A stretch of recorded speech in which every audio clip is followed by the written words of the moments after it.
Hello again, Andy with Handy Andy Handyman, and welcome back to another project we're taking a look at over in Marietta. And I love these houses. This is a Victorian style house that was built with cedar siding. And this house is really a testament to the qualities of cedar. So this house is about 30 years old. It's never been caulked.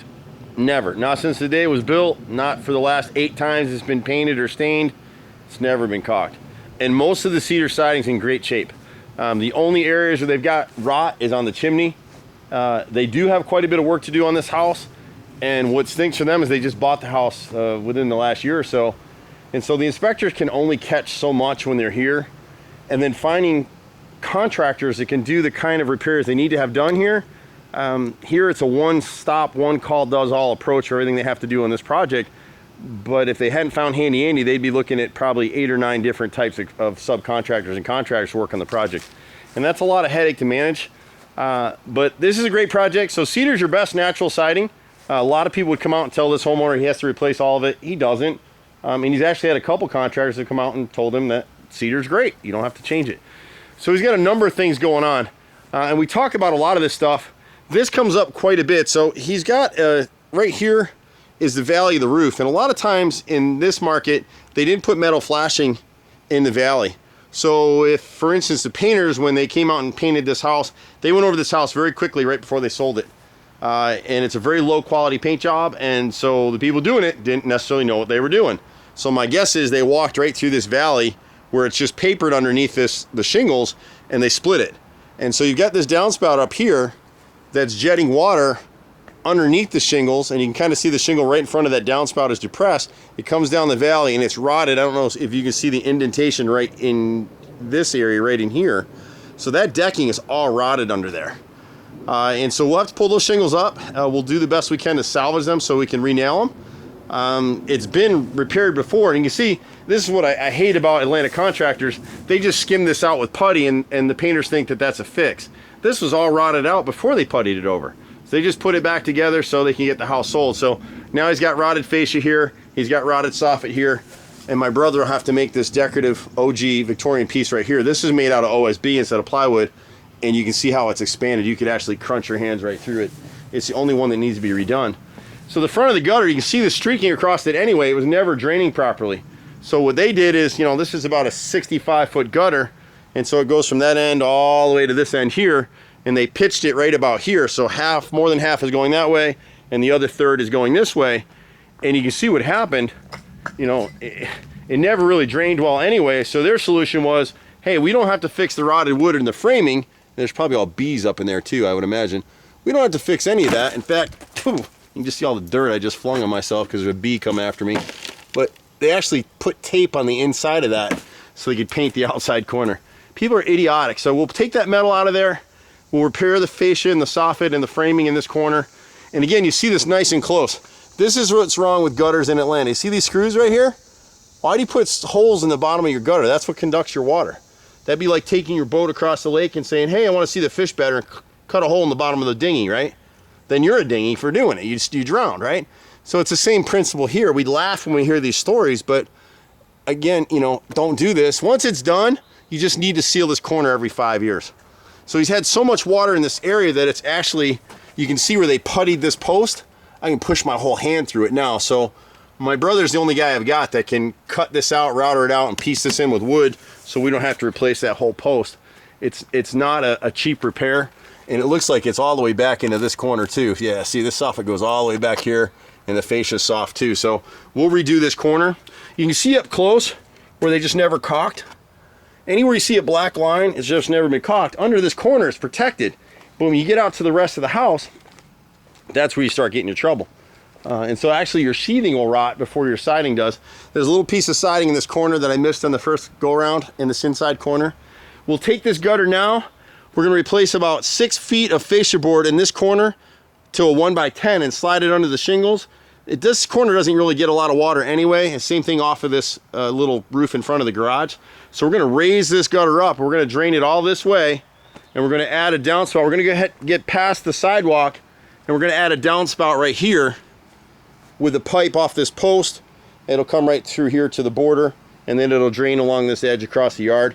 he can always come back if he finds the water's pooling too much in this area. He can go ahead and add drain pipe and wrap it around to the side, but we won't bid it that way for now. It's hard to see it in the video now with the light right here, but this nose on this window is rotted. And anywhere you go on the inside corners, wherever you see a white trim board hitting the siding, it's never been caulked and sealed. And we'll show you that as we move around the house. At the right front corner here, same issue. They drilled holes in the gutters. They never sealed it, so it's been leaking the whole time. This was probably repaired last year before they sold the house. It's got so much moisture and the ants are all over this corner. They're living in this corner. So we'll repair the soffit and fascia in this corner as well. This downspout should really be extended. The drain line here should be extended over towards the ivy. Trench it, get it underground. Never put corrugated pipe like this. This is irrigation drain, but you don't want to put this underground because the corrugations will clog. And if you watch some of our other videos online, you'll see it time and time again. We're talking about the same stuff. Again, you can see the streaking across the gutter, so that lets him know that it's not draining at all. But other than that, the gutters are fine. At this right rear corner back here, they actually put slotted, this is basically septic tank drain. It's slotted all the way around with holes in it. It's perforated so it'll drain. You would never use that for a gutter drain. You would never use it to go over here. It's probably clogged in this ivy, which is why this soffit has been repaired 2-3 times. And again, it's rotted out in this corner.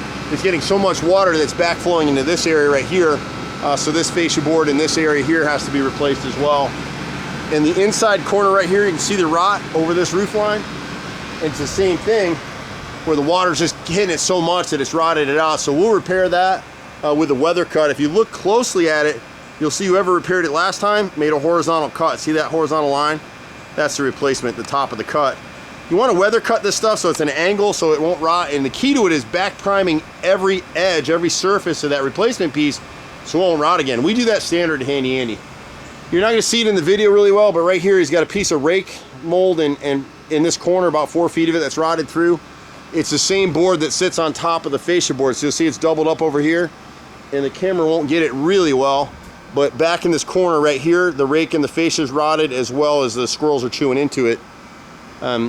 Here, wherever you have gutter hitting the side of the house, you need kick-out flashing. And that's what kind of did the chimney in on the back, and we'll show you that in a second.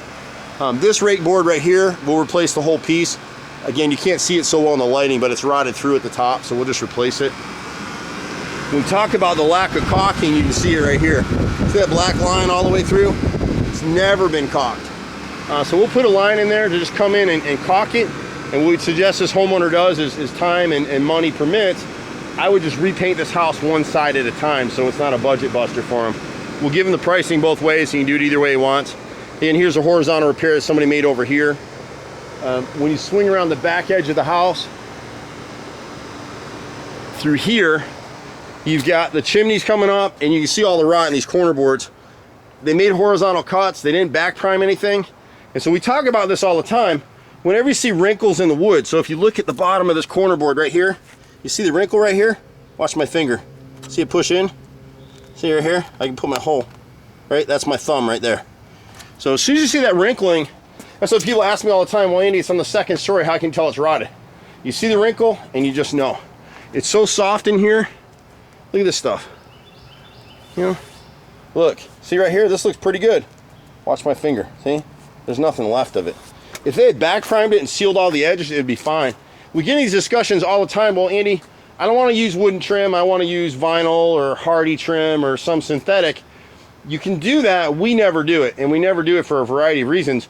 The main one is this is sacrificial. I'd rather the caulk fails, and it's going to fail at some point, whether we do it or Mickey Mouse does it, the caulk is going to fail. At least this will rot to let me know, hey, I've got a $90 repair here.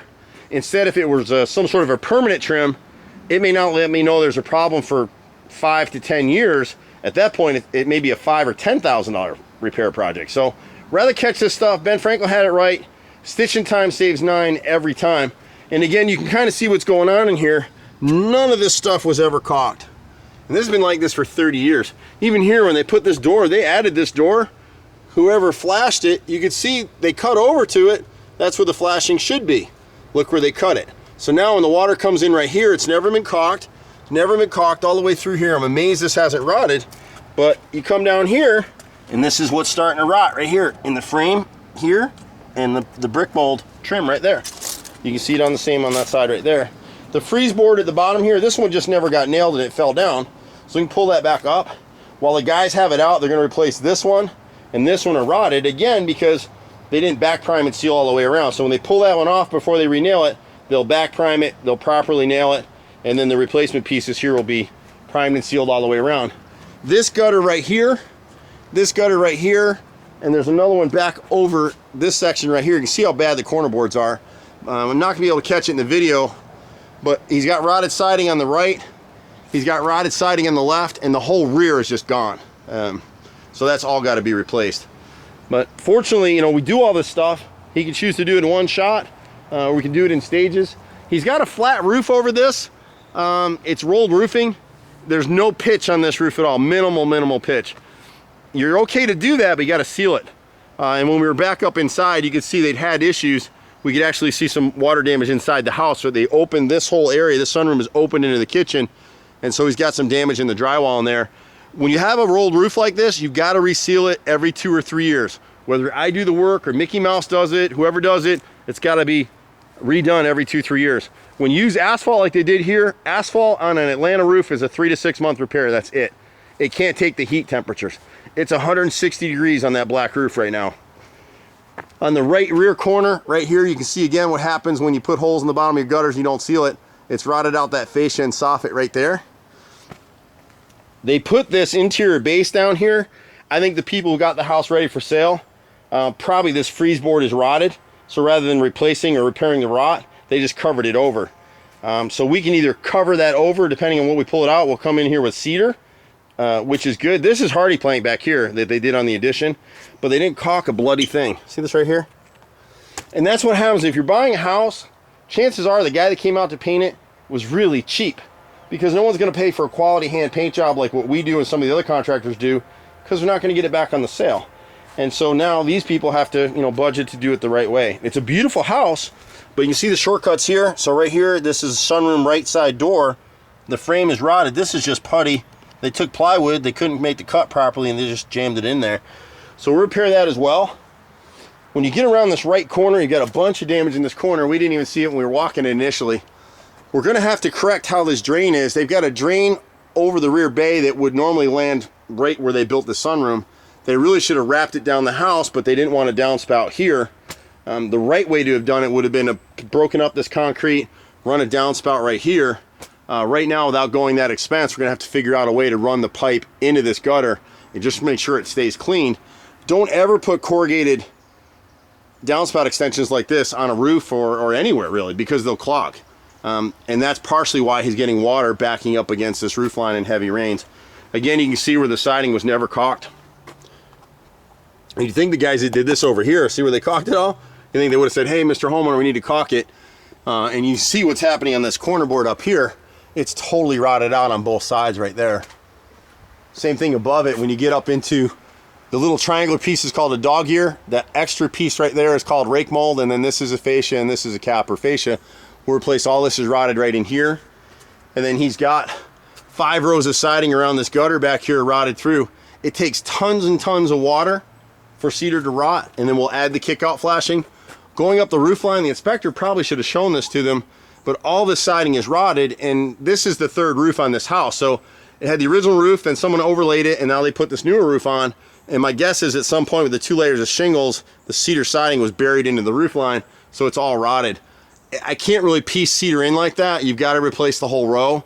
So he's got about 12 rows or 14 rows up this roof line that'll need to be repaired. Most of the stuff back here is good until you get to this corner. He had a tree here that damaged the side of the house. So we'll try to bend this gutter back right here and repair this end. And then you can see if you look closely, it's into they tore the shingles, no one caught it, so it's actually rotting the decking, this rake board, the fascia, the cap, all this area right here. So we'll repair that for him. We probably in this area want to add some drip guard to keep the capillary action from sucking water up against the trim again. You know, we'll approach it as systemically as we can.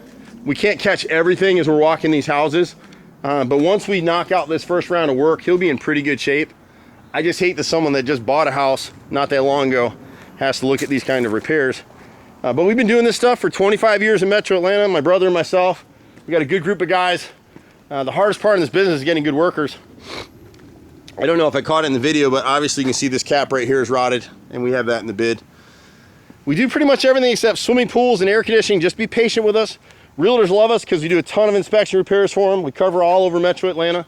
Look for our on-demand group. Those are the guys that are just coming out to change a ceiling fan or change a faucet, little stuff, paint a room. We've been working on that for the last year to bring that group to market. So we're doing it now. This is a beautiful house. It'll be in great shape once we get done with it. You can find us at 770-912-2829. Find us online at handyandyfixedit.xyz, or sometimes you can reach me personally at 770-265-9017. I'm Andy. See you at the next house. Bye for now.